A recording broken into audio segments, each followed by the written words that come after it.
Is this how it happened for you? Is this what got you into crypto? Sam doesn't need the money to buy a Lamborghini or to buy a Rolex or to impress his friends. In fact, his car is a Toyota Corolla. You trust the guy more when you see the car he drives. He's worth like $20 billion or something, and he drives like this kind. I don't want to call it beat up. It's like a, it's an older Toyota.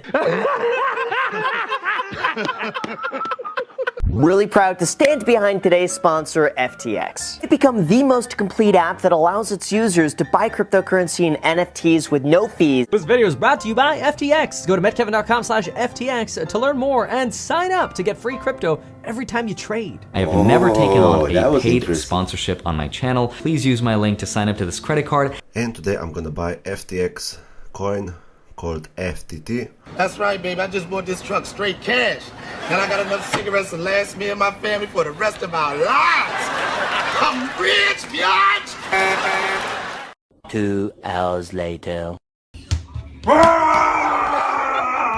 Did that type of marketing or the fact that Sam Bankman-Fried drove a Corolla and not a Lamborghini, did that get you into crypto? And at some points, it seems to be a little bit more about that than the actual person running the company, which was Sam Bankman-Fried, or acting like he was running the company. Welcome to the channel. Jim Cramer, Mad Money. And he's nuts! They're nuts! They know nothing! He doesn't mince his words on how he feels about financial YouTubers and digital influencers. So we're going to take a look at that. I'm going to show you exactly what he said. Is Jim Cramer any different than a financial YouTuber? I do think, if we're being fair, we don't honestly for 1 second think that Graham in that clip was literally telling you because Sam Bankman-Fried drives a Corolla, his project's perfect. Now, a lot of people are acting as if that's what he meant. That's not what he meant. I mean, we can use our brain on this. The point he was probably making is, let's face it, if you have a billionaire and they're driving a simple car, generally that does point to them maybe being more so humble. Isn't this what you're looking for? I'm just trying to make you some money. My job is not just to entertain, but to educate and put these days into perspective. So call me. So what's the difference between that, Jim Cramer, and financial YouTubers? Now, when you get onto YouTube and you're searching for some channel or some information that's going to lead you to financial prosperity, you are looking for a cheat code. Get over here! The only issue is this is not Mortal Kombat, and when it comes to the financial sector, you really gotta learn it. Everyone is trying to find a quicker route there. At the end of the day, you're wanting someone to provide you information on stocks, crypto, give you some sort of edge so you know where to put your money. The difference between maybe watching someone on TV or on YouTube and having a financial advisor is that they are bound by law and have a fiduciary responsibility, obviously, to keep you first. Now, in a recent tweet, this is what Jim Cramer said. Digital finance people who keep saying we're safe in crypto, here's an idea. Stop lying. Is this the pot calling the kettle black? Hey man, you're black. You are too. I really want to know your opinions on that. Many people think he was specifically speaking to the Graham Steffens of the world, the Meet Kevins, the Andre Jicks. Do I have a better way to go about it? First of all, you need to quit lying. I would maintain that he may have been talking to some of your crypto YouTube channels. While someone's telling you that you're safe in crypto, well, the time frame is what makes all the difference. If they're looking at it from 10 years out, well, of course, they may really think you're safe versus you're thinking of it like over the next week when the bottom could drop out. So that's where we got to reel it in. When it comes to a formal education, people will tell you that that does not matter. Stop the cap. When it comes to certain fields, it does matter. So if we're going to talk about our Jim Cramer and these financial YouTubers, one and the same, he did go to Harvard.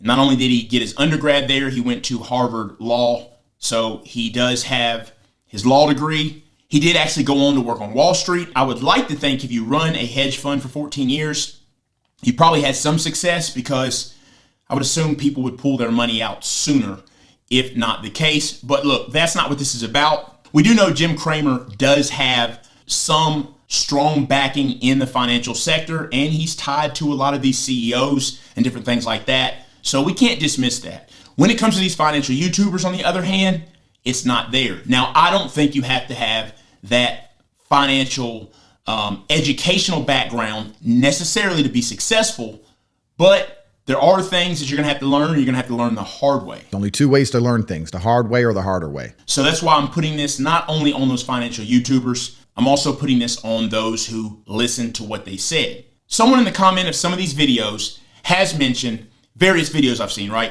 has mentioned, well, what's the good about talking about these financial YouTubers if you don't have a solution? Because if you don't have a solution, you're basically just talking crap. And hey, I believe that. I actually do believe that. Well, you're the one that has to come up with the solution. This whole thing comes down to trust. If you engaged in FTX due to what one of these influencers was telling you, there's a reason why you did it, and it was trust. So what did these influencers do to gain your trust? That's where the heart of this lies. But I do really want to know, do you think Jim Cramer is the same as these financial YouTubers? Is he different in some way? Definitely leave me a comment. Let me know. If you think they're all the same, then it is what it is. What is the solution to be able to somewhat, we'll say, not get a cheat code, but actually be able to get good, tangible information? How can someone in the financial sector on YouTube correctly do things? Do you just simply provide the information like it's news? And I'm not talking about current day news where they put their own opinions in it. Here's a project. Here's what's going on with it. Here's their purpose. Just the facts, ma'am. And move on. If you want to make a living doing that, right? Do you just hope that you get big enough where you can get paid from the general ads on YouTube and not accept any sponsorships? Or is it okay to accept some sponsorships? Jim Cramer is not big on these financial YouTubers and these digital influencers, and he thinks they played a part in this whole FTX thing.